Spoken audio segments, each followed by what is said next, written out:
Hi, everybody. In this session, we're going to talk about one of the most amazing developments in the history of man. Our agenda is first, we're going to talk about this great invention. Then we'll talk about the second greatest invention. And then we'll talk about web browsers and some safe internet tips. And then we'll do a short review. So here's the question. What was the greatest invention in the last 50 years? When I've asked other classes, here's what they said. Now, these are all pretty good inventions, but if you want to pick the invention that has changed our lives most dramatically, I would suggest it is the internet. Okay, so let's agree that the internet was a great invention. Well, who invented it? We know that Edison invented the light bulb, the Wright brothers invented the airplane, but who invented this incredible invention called the internet? Well, it turns out we did. Or at least our tax dollars did. It was invented by the folks in this building. And this, of course, is the Pentagon. This is the headquarters for the U.S. Department of Defense. And we'll talk more about that a little bit later. Before we go too far, let's talk about what exactly is the internet. The internet is a network of networks. Years ago, most companies had small networks, but the networks were not connected together. Then along comes the internet, and now millions of networks all around the world are all connected together. Now, what exactly is a network? As we mentioned previously, a network is just two or more computers that are connected together, and they can be connected by cables or wireless. Almost all of us have small networks at our house. We have our computer, which is connected to our cable modem, which is actually just a small special purpose computer. Computer networks use a special cable called an Ethernet cable. The computers are connected in a star or hub layout. That is, there's a central hub in the center, and one or more computers are connected to it. Nowadays, most of us use a wireless network rather than cables.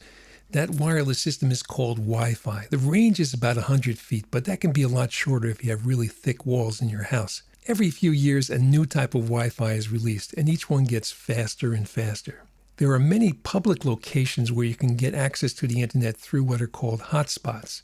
Examples include McDonald's, Burger King, Starbucks, or the local library. Sometimes you have to request a password, but most of the times it's pretty easy to get in. Be careful though, because it's easy to access these networks, anyone can eavesdrop on them. What is this? The US will run out of internet addresses? Let's check this out. Every computer on the internet has an address, just like all of us have a postal address and each of us has a phone number. Well, computers have an address too. This enables the internet to send messages to a particular computer. The computer address is called an IP address. An IP stands for Internet Protocol. It looks like this. There are 4 numbers separated by periods. Each number ranges from 0 to 255. And if you multiply this out, it turns out that the maximum number of addresses allowed is only 4.3 billion. Okay. Now, there are billions and billions of computers in the world now, and very soon we will run out of unique addresses. But that's okay, because in the future, we're going to have a new system which will allow 10 to the 38 addresses. Okay, 10 to the 38 addresses. That's the number 1 followed by 38 zeros. How many addresses is that? Well, think about how many times you've thought, boy, I hate to wear these face masks. Well, that's about 10 to the 38th power. To understand the internet, let's look at how it was built. Actually, it's pretty hard to picture the internet. The internet is basically just a bunch of wires. There are zillions of electrons passing over these wires, but we can't see them. So let's look at a similar technology, but one that we can actually see. Let's look at FedEx. FedEx promises to deliver a package for us anywhere in the U.S. overnight. How do they do this? Well, let's say we want to send a package from Norwalk to Boston. Okay, that's only about 200 miles. And we give the package to the FedEx driver, and where does he or she go? Well, they don't go to Boston. They go to an airport, probably JFK in New York City. The package is put on a plane, and it goes, of course, not to Boston. It goes to Memphis. In Memphis, the package gets put on another plane, and that plane takes off and goes to Boston. In fact, at about midnight in Memphis, planes from all over the country land there. Then the packages and all the planes get put into a giant conveyor belt, and they get sorted out and put on various planes, and then they all go back to the different parts of the country.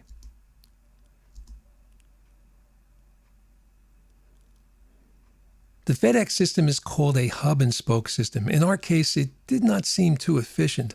Our package had to take a giant detour down to Memphis. But for most packages, this system is actually pretty efficient. It's a simple system, but what is the problem with it? Well, if you were in the Department of Defense, why would you avoid this? Well, think about it. The Department of Defense is in a unique business. Their mission is basically to kill people or destroy things. And their competitors plan to do the same. Now, back when the internet was being developed, this was the 1960s. And at that time, what was the Department of Defense concerned about? Well, there was the Soviet Union that had thousands of missiles and atomic bombs aimed at us. And what's wrong with the FedEx system? Well, one bomb in Memphis and the whole system fails. Now, I assume that FedEx has a backup system in case a tornado runs through Memphis. But you can see that the Department of Defense would not be too happy with a system that could be knocked out so easily. So let's take a look at a different system. Now, UPS does a similar thing. They deliver packages, but a bit slower. Let's see how they work. Now, this time we want to send a package from here in Norwalk, but we want to send it across the country to Los Angeles, California. So I give the package to the UPS driver, and what does he or she do? They take it to the main office in Norwalk. And then what happens then? It gets put on another truck. And where does that truck go? Well, maybe it goes west to Buffalo, and then maybe to Pennsylvania, to Chicago, to Denver, and maybe to Los Angeles. Okay? Well, maybe there's a snowstorm in New York State. So it takes a southerly route, goes down through the south. And maybe there's a hurricane down south, or a bridge is out, or there's a traffic jam. It doesn't matter. The package will go through various stations all around the country until it gets to the destination in Los Angeles. Now, UPS has 400 hubs around the country. Do we care about which hubs this package goes through? No, we just care that the package gets to its destination within a reasonable amount of time. UPS uses a routing system, okay? And this is a great system because it's very resilient. If any of the hubs or the routes gets knocked out, it just goes around them. So which design would the Department of Defense prefer for this new internet they were coming up with? Well, the FedEx hub and spokes or the UPS routing system? Well, obviously, they would choose a routing system. And although the internet carries a very different kind of package, it uses a system that is essentially the same as the UPS ground system. Another way to imagine the internet is to look at the highway and road system. In the highway system, we have big interstate highways. And connected to these highways, we have local roads. And on these local roads, we have stores and buildings. And to get to these places, we have trucks and cars. Well, on the internet, instead of the highways, we have backbone companies with huge, fast cables. And connected to the backbone are internet service providers, such as our local cable TV companies. We go to websites and servers, and to get there, we use browsers on our computer. Many people think that the internet and the World Wide Web are the same thing, the so-called interweb.